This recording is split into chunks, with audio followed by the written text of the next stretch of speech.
Un billete de $5 se deslizó por la mesa de caoba como un despido envuelto en desprecio.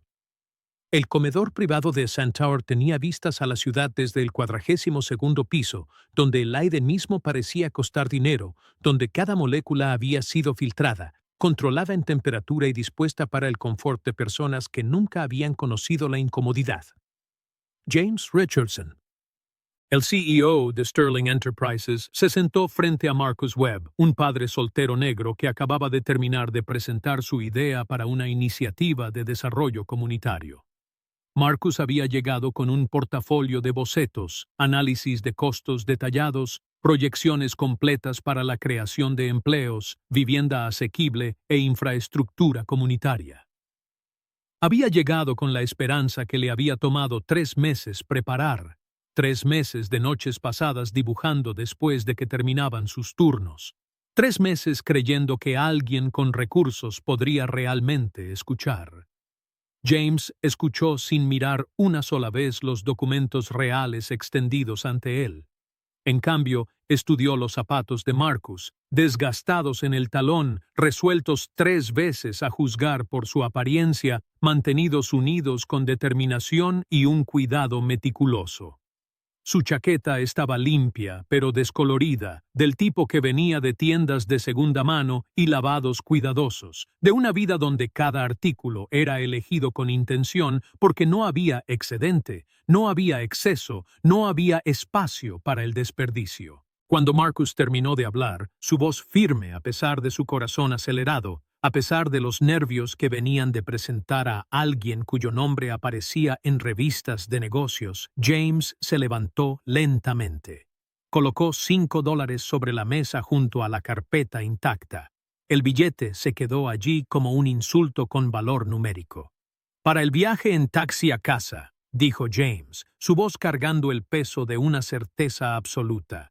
«Pareces un buen hombre. Los buenos hombres están en todas partes, son 10 por centavo, pero los buenos hombres no construyen imperios. Los buenos hombres sirven a quienes lo hacen. Deberías estar agradecido por cualquier trabajo que puedas encontrar. Esa es la realidad del mundo. Así es como funciona». James se fue sin esperar una respuesta. No esperó a que Marcus recogiera sus papeles. No reconoció el momento. Tenía un helicóptero esperando en el techo. El billete de $5 se quedó sobre la carpeta como un punto al final de una oración que James ya había terminado de escribir, una conversación que había decidido que había terminado antes de comenzar. Lo que James Richardson no sabía era que sus palabras acababan de ser grabadas, no por Marcus, cuya humillación ya estaba completa, cuyas manos ya temblaban mientras recogía sus papeles, cuya cara ardía con la vergüenza específica que proviene de ser despedido por alguien que nunca se molestó en escuchar, que ya había tomado su decisión antes de que la presentación comenzara, sino por alguien que había estado sentado en silencio en la esquina de la sala, supuestamente tomando notas sobre la reunión, observando el lenguaje corporal, evaluando la interacción entre el poder y la vulnerabilidad. La doctora Sarah Chen, la contratista independiente contratada por Sterling Enterprises para evaluar las iniciativas de impacto comunitario, había escuchado cada palabra. Ella había observado el rostro de James. Había notado el desprecio que parpadeaba en su expresión como un tic, como un hábito nervioso, como algo que no podía controlar incluso cuando intentaba parecer profesional. Y en ese momento tomó una decisión que desharía todo lo que James Richardson pensaba que entendía sobre el poder, sobre el valor, sobre la arquitectura de la consecuencia, sobre la inevitable colisión entre la crueldad y la verdad. Sarah había construido toda su carrera estudiando la relación entre la riqueza y el carácter. Había publicado 17 artículos sobre el tema en revistas académicas que la mayoría de las personas nunca leería, explorando cómo el dinero cambiaba a las personas, cómo las transformaba, cómo revelaba lo que había estado debajo todo el tiempo. Había consultado para gobiernos, organizaciones sin fines de lucro y empresas de Fortune 500. Ella entendía los sistemas, entendía cómo se concentraba la riqueza, cómo corrompía de manera metódica y sin piedad, cómo transformaba a personas decentes en versiones de sí mismas que no reconocerían en un espejo. Lo que rara vez presenciaba era la naturaleza casual de la crueldad de James. La mayoría de las personas ocultaban su desprecio detrás de la delgada capa del profesionalismo. Mostraban respeto mientras albergaban desdén. Sonreían mientras desestimaban. James no se había molestado con esa ficción. Él había ejercido su superioridad como si fuera su derecho constitucional, como si el universo lo hubiera escrito en la ley, como si algunas personas simplemente nacieran para desestimar y otras nacieran para aceptar el desprecio. Esa noche, Sarah hizo una llamada telefónica. Era a su antiguo mentor, alguien con quien no había hablado en 3 años, alguien que había pensado que podría haber perdido para siempre. Edward Pierce había sido un titán de las finanzas una vez, un hombre cuyo nombre tenía peso en las salas de juntas de todos los continentes, cuyas decisiones movían mercados, cuya reputación era legendaria. Hasta que se alejó hace 15 años, alegando razones de salud. Lo que nadie sabía era que Edward tenía cáncer en etapa 4 y había pasado la última década de su vida buscando pruebas de que la riqueza no había vaciado por completo su alma, de que en algún lugar dentro de la acumulación, el poder y el dominio todavía había algo humano.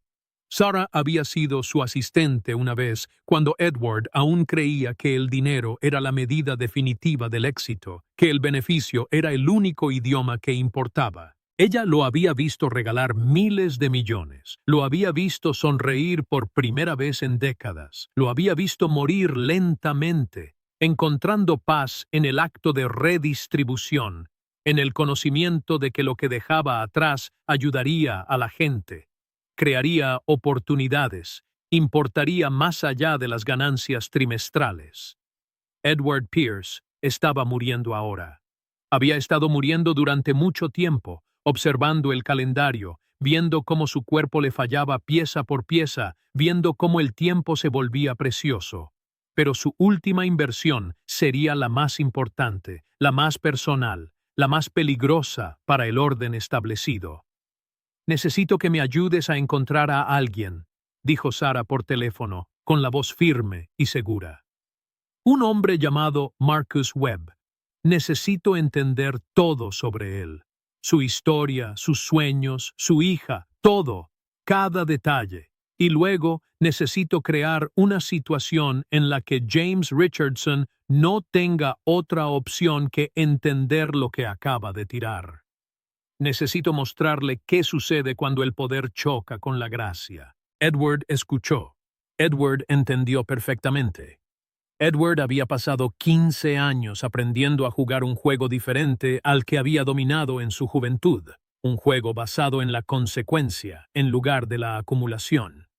Y ahora comenzó a mover piezas a través de un tablero que solo él podía ver claramente, posicionándolas con la precisión de alguien que sabía exactamente cómo debía desarrollarse esto. Marcus Webb trabajaba en 3 empleos. Esta fue la realidad que la investigación de Sarah descubrió metódicamente, con cuidado, con la precisión de alguien acostumbrado a entender la complejidad humana y el sacrificio.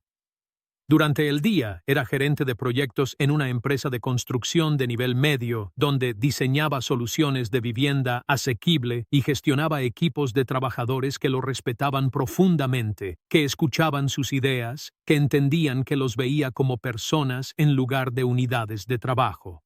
Por la tarde, conducía para una compañía de transporte compartido, recogiendo pasajeros del aeropuerto y de clubes en el centro, de hoteles y restaurantes, escuchando sus historias, observando sus vidas desarrollarse en su asiento trasero, observando el mundo desde el punto de vista de alguien que existía en sus márgenes. Por la noche, cuando la mayoría de las personas dormían, cuando la mayoría de las personas descansaban sus mentes y cuerpos, Marcus hacía trabajo de dibujo arquitectónico independiente desde su pequeño apartamento en la periferia de la ciudad. El tipo de trabajo técnico detallado que requería precisión y visión, y el tipo de enfoque sostenido que solo proviene de un propósito.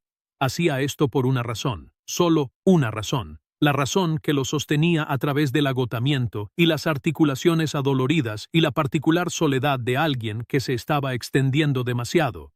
Su hija, Aliyah, tenía 14 años y era brillante de la manera en que algunos adolescentes son brillantes, con una mente que comprendía conceptos de manera intuitiva, con una creatividad que se expresaba en dibujos y diseños.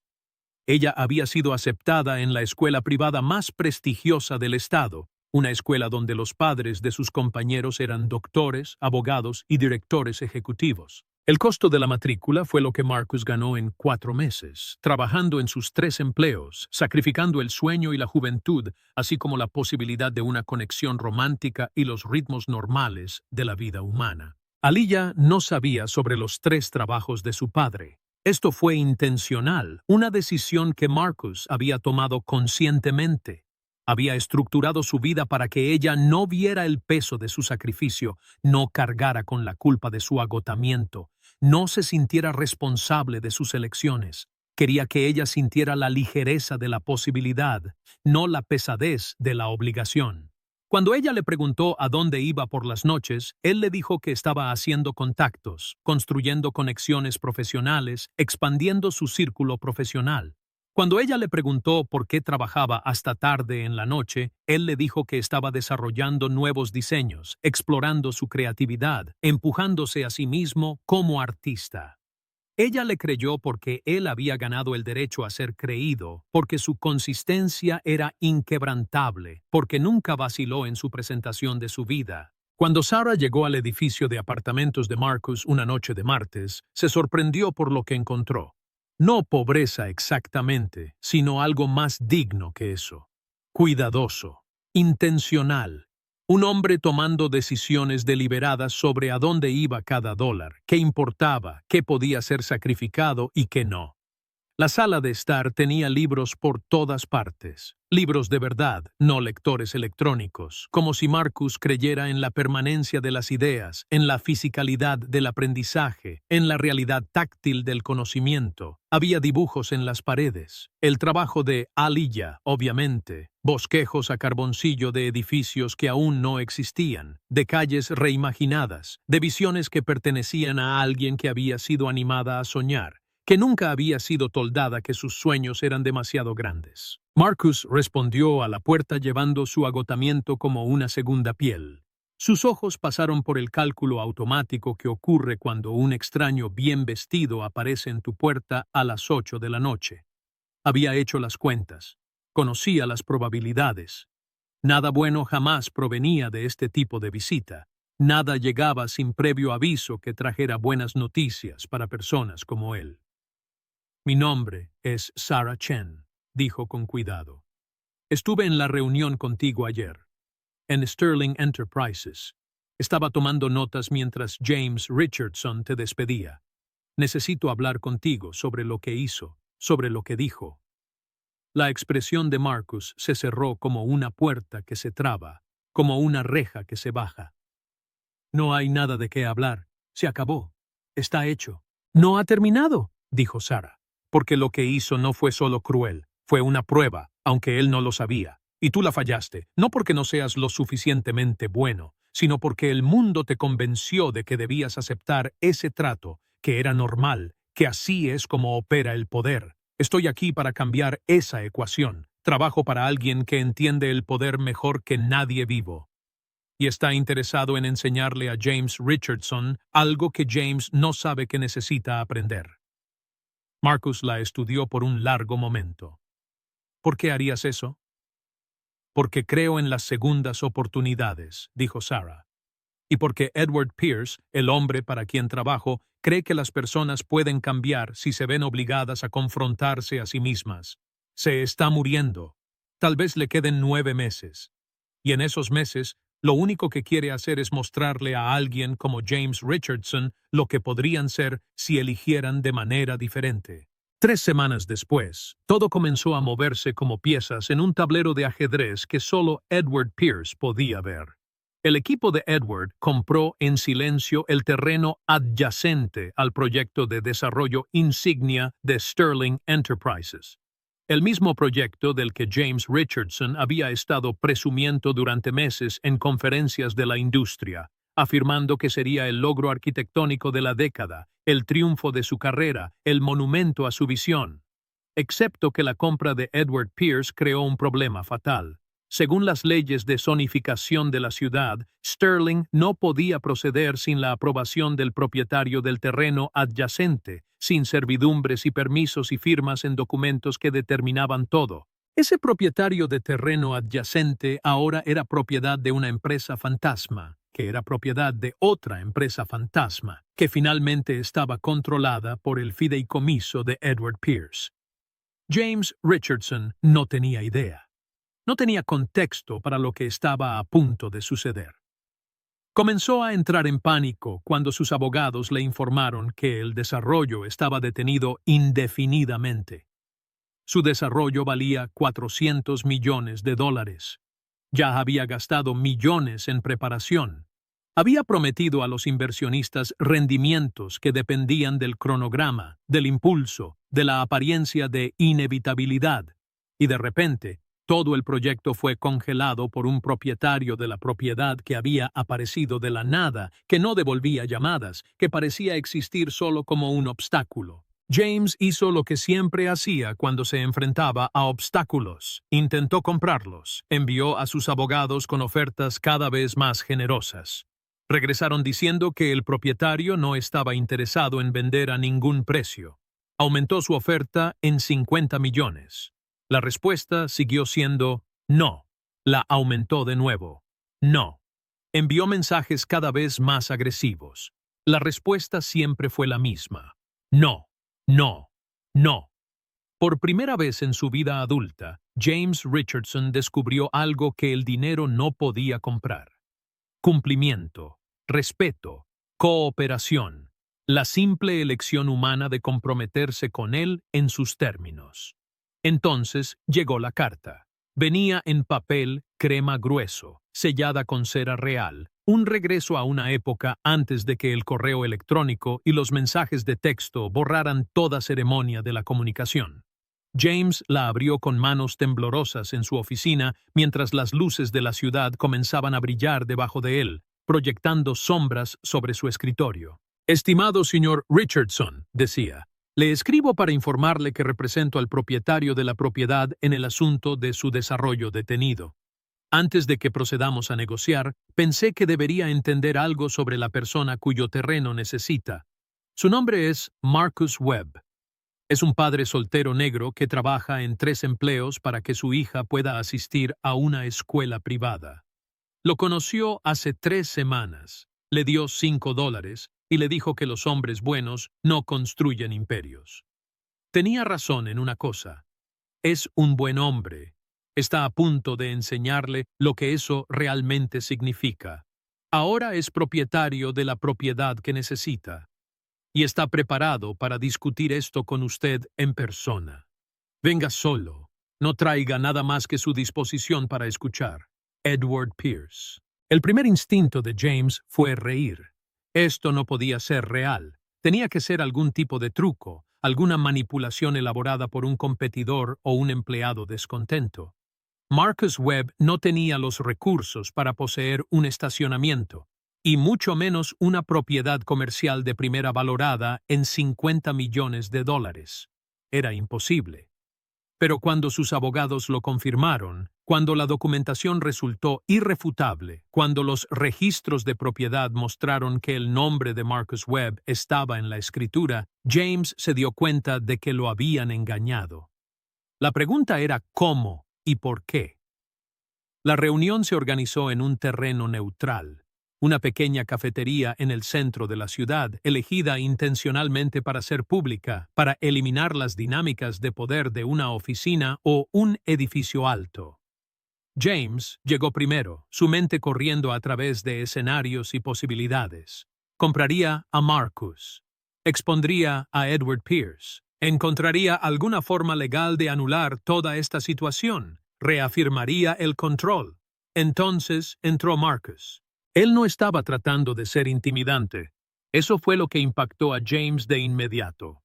Marcus se movía por la cafetería como si solo fuera un hombre pidiendo café, no como si fuera la respuesta a una ecuación que James no había podido resolver. Llevaba una chaqueta de una empresa de construcción, la misma que había usado en la presentación 3 semanas antes. Sus manos aún parecían manos que trabajaban, que construían cosas, que llevaban peso. Se sentó frente a James sin ninguno de los triunfalismos que James habría anticipado, sin ninguna de la satisfacción de la venganza o la arrogancia de un poder repentino. Simplemente se sentó y entrelazó sus manos sobre la mesa. «No quiero tu dinero», dijo Marcus antes de que James pudiera hablar. «Quiero que entiendas algo. Quiero que entiendas cómo se siente». James esperó, su mente aún calculando, aún tratando de encontrar apalancamiento. «Hace 3 semanas me dijiste que los hombres buenos no construyen imperios. Lo dijiste como si fuera un insulto, como si ser un buen hombre significara que era débil, incompleto, sin ambición. Miraste mis zapatos y decidiste quién era. Miraste mi chaqueta y hiciste un cálculo. Decidiste que no valía tu tiempo, tu respeto, tu atención real. Pero he estado pensando en lo que dijiste, y me di cuenta de algo. Un imperio construido sobre las espaldas de personas que no respetas es solo una tumba muy cara. Ya estás muerto, señor Richardson. Simplemente no te has dado cuenta aún». James sintió algo en su pecho apretarse, algo que no podía nombrar. «Esto es sobre venganza. Esto es tú devolviéndome el golpe». «No», dijo Marcus. Su voz era firme, casi suave. «Esto se trata de algo completamente diferente. Se trata de lo que sucede cuando alguien finalmente te mira en el espejo y te dice la verdad sin titubear. Edward Pierce hizo eso por mí. Vio algo en mi idea de desarrollo comunitario que tú no podías ver porque estabas demasiado ocupado calculando el valor en dólares de mis zapatos. Se está muriendo, señor Richardson. Le quedan tal vez 6 meses, y en esos 6 meses, lo único que quería hacer era mostrarle a alguien como tú lo que podría ser si eligieras de manera diferente. Eso es lo que es esto. Es una invitación». «¿Una invitación a qué?», preguntó James. «Para volver a ser humano», dijo Marcus. «O tal vez por primera vez». En los próximos 3 días, Marcus le mostró a James Richardson algo que nunca había visto realmente antes: la verdadera pobreza. No la que se vive en estadísticas o informes de políticas o documentos académicos.